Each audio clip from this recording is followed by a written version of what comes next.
자, 수도를 옮긴 이후에 이제 고구려는 어떤 식으로 발전해 가게 되었을까요? 옆으로 와서 각 왕들별로 어떤 업적이 있는지 계속 살펴보도록 할게요. 자, 괄호 2번 성장해서 이야, 우리 친구들이 진짜 힘들어하는 왕별로 이제 업적 공부하는 게 나오는데 사실 생각보다 그렇게 많지 않아. 제일 많은 게 사실은 고구려인데요. 고구려의 경우에도 여러분들이 공부해야 되는 왕은 2-2단원에 나오는 왕들까지 포함해서 딱 요렇게입니다.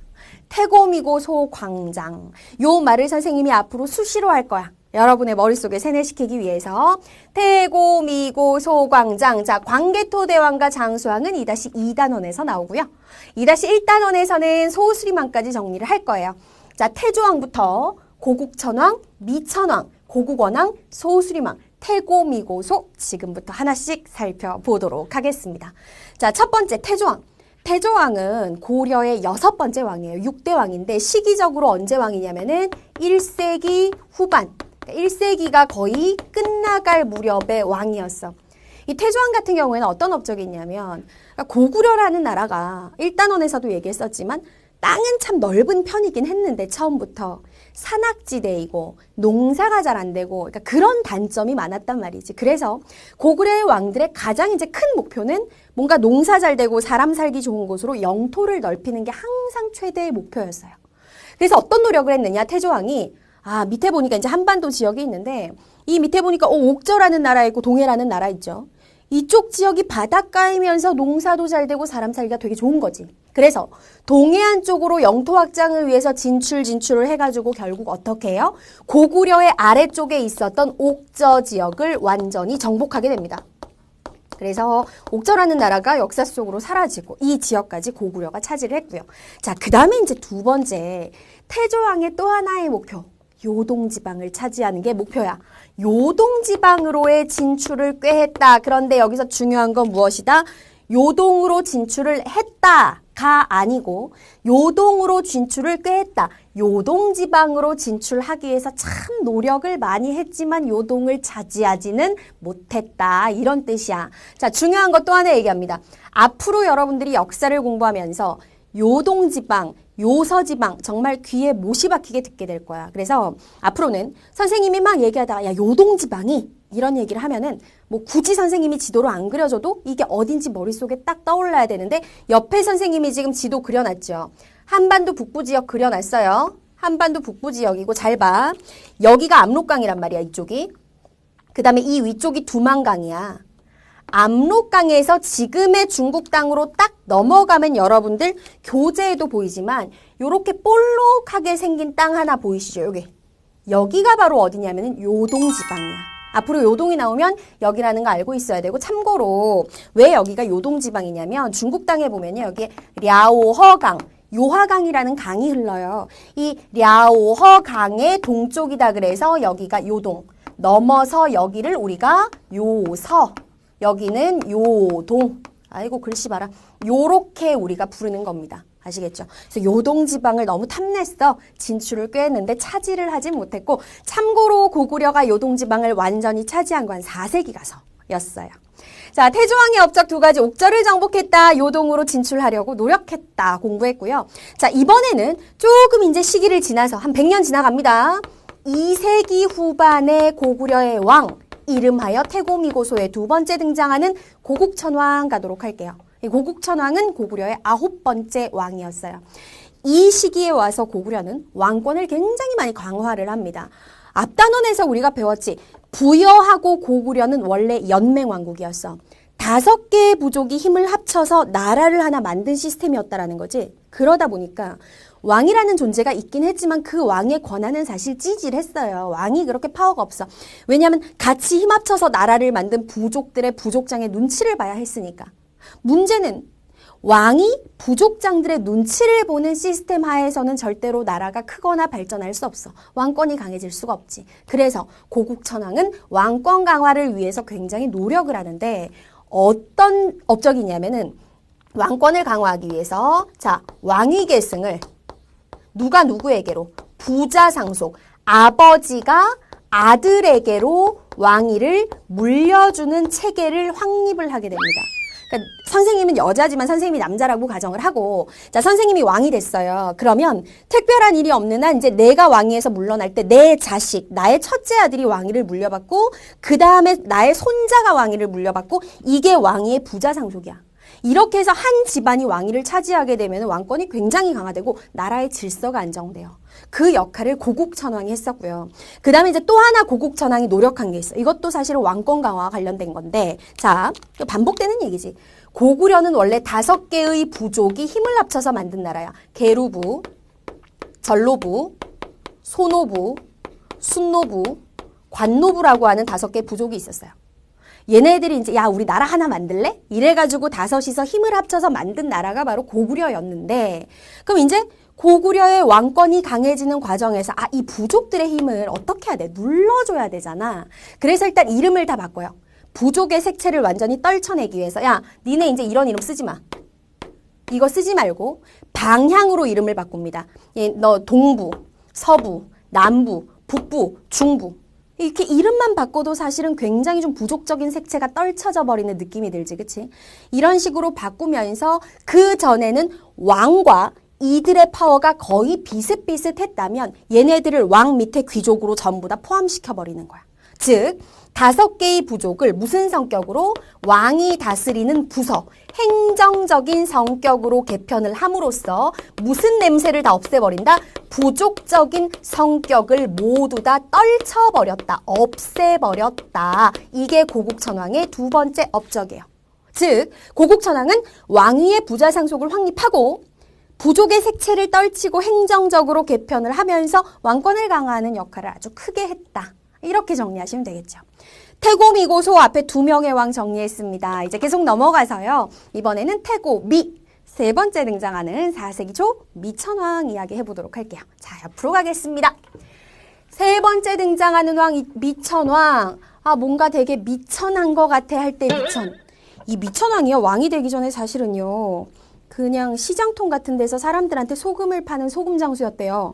왕족이 소금 장수였다. 뭐가 앞뒤가 안 맞는 것 같지. 그러니까 그 당시에 왕족 집안 안에서도 왕위 다툼이 굉장히 많이 일어났었기 때문에 실제로 왕족이었었지만 생명의 위협을 느껴서 되게 이제 천한 신분인 것처럼 살았던 거야. 그러다가 이제 우여곡절 끝에 왕이 되긴 했는데 어쨌든 미천왕은 젊었을 때 소금 장수하면서 되게 천하게 살아서 미천왕 이렇게 기억하시면 되게 편해요. 자, 미천왕은 4세기 초반의 고구려의 왕이고 고구려의 15번째 왕입니다. 근데 실제로 뭐 소금 장수를 하고 살았든 되게 험난한 삶을 살았든 어쨌든 왕이 되고 나서는 훌륭한 업적이 되게 많은데 그중에 가장 중요한 게 무엇이냐? 낙랑군 지역을 멸망시킵니다. 기억하고 있는지 모르겠어 우리 친구들. 낙랑군이 뭐야? 고조선이 멸망하고 나서 고조선의 옛 땅에 중국의 한 나라가 4개 행정구역을 설치했다 그랬죠. 이걸 한 군현이라고 했는데 낙랑, 현도, 진번, 임둔 이런 이름의 행정구역들을 만들었단 말이야. 근데 그 중에 끝까지 버티고 남아있었던 게 바로 4개의 한 나라가 설치한 행정구역 중 낙랑군이었어요. 이걸 완전히 미천왕이 공격해가지고 낙랑군 지역의 모든 세력을 쫓아냅니다. 중국 지역으로 쫓아내버리면서 이 땅을 차지했죠. 여기가 어디냐? 지금의 북한의 수도인 평양 근처 바로 대동강이 있는 지역이에요. 그래서 대동강 유역을 확보하면서 여기까지 영토를 엄청나게 넓혔고 실제로 요동 지방이 완전히 고구려의 땅이 된 시기도 이 무렵이었어요. 그러니까 미천왕이 영토 확장의 측면에서는 굉장히 훌륭한 일을 많이 했던 왕이지 그런 훌륭한 왕이었고 그런데 자 그의 아들 16대 왕 고국 원왕 때 가서 상황이 달라지기 시작합니다. 자, 고국 원왕은요. 미천왕의 아들이고 4세기 중반의 고구려의 왕이었어요. 이때 무슨 일이 일어났냐면 고구려 옆에 조금만 이제 이동해서 가면은 중국 지역이잖아. 근데 그 당시에 중국의 상황이 되게 안 좋았어요. 중국의 북쪽 지역에 여러 민족들이 나라를 만들어서 지들끼리 치고받고 싸우는 그런 혼란스러운 시대였는데 특히 이 고구려하고 굉장히 경쟁이 치열하고 대립을 했던 지역이 바로 선비족이라는 민족이 만든 발음 잘해야 돼. 전연이라는 나라였어요. 선비족이라는 민족이 만든 나라였거든. 얘네들하고 굉장히 대립구도를 형성하고 있었는데 어쨌든 그래서 이 고국 원왕 때 선비족이 만든 전연이라는 나라가 고구려를 침략을 해오게 되죠. 이 당시에 선비족의 전연은 굉장히 파워가 강했고요. 어떤 충격적인 일이 일어나냐면 수도를 함락당하는 일이 일어납니다. 수도가 어디야? 국내성이잖아.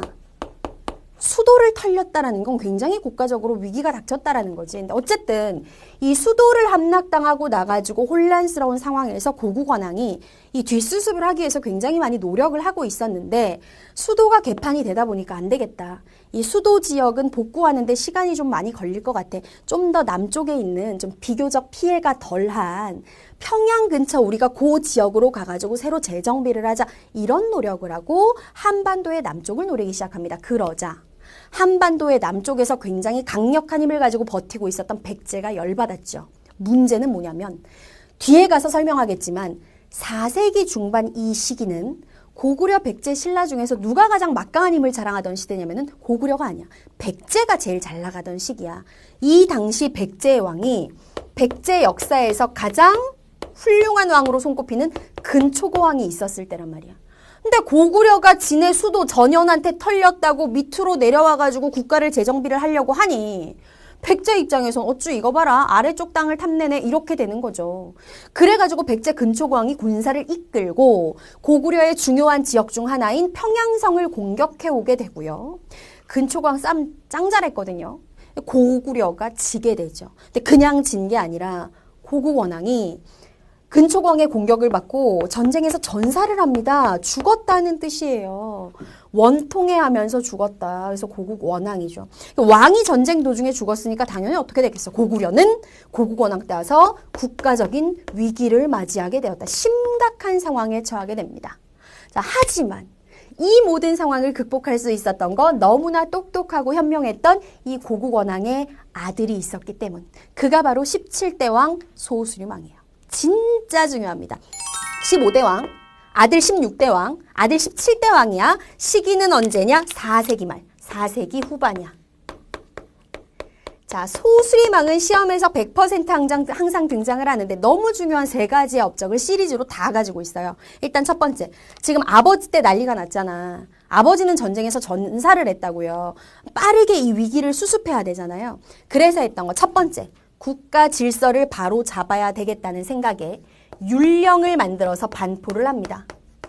율령이라고 하는 건 우리가 지금 배우고 있는 고대 국가들의 법이라고 생각하면 돼. 법. 그러니까 법을 만들어서 반포 알렸다는 거지. 그러니까 그만큼 법을 바탕으로 나라를 체계적으로 다스리겠다. 이게 이제 율령 반포의 핵심이고요. 그 다음에 두 번째, 너무나 우리 역사에서 중요한 종교 불교를 받아들입니다.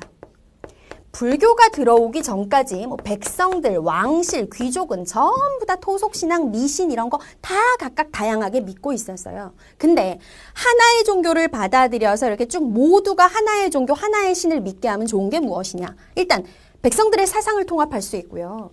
왕이 부처님과 마찬가지다라고 사람들에게 퍼뜨리면서 왕권을 강화시킬 수 있어요. 참고로 불교를 어디서 받아들였느냐? 중국의 북쪽 지역에 전진이라고 하는 국가가 있었는데 이 전진하고 고구려가 친하게 지냈거든. 그러니까 전진이라는 국가로부터 불교를 받아들인 게 소수림왕 때예요. 그 다음에 마지막으로 세 번째. 나라가 잘 되려면 똑똑한 인재들이 있어야 되지. 인재를 양성하기 위해서 최고의 교육기관, 태학이라고 하는 고구려 최고의 교육기관을 설립하게 됩니다. 자, 율령을 반포하고 불교를 수용하고 태학을 설립했다. 이게 바로 소수림왕의 3대 업적이고요. 이러한 노력의 결과 실제로 의도대로 되죠. 고구려는 위기를 극복하고 드디어 중앙으로 집중돼 권한이 그런 시스템이야. 이것을 확립하게 된다. 자, 중앙 집권 체제를 확립하게 되었다. 이 말은 왕권이 그만큼 강해지고 나라가 나라다운 모습을 완벽하게 갖추게 되었다라는 뜻입니다.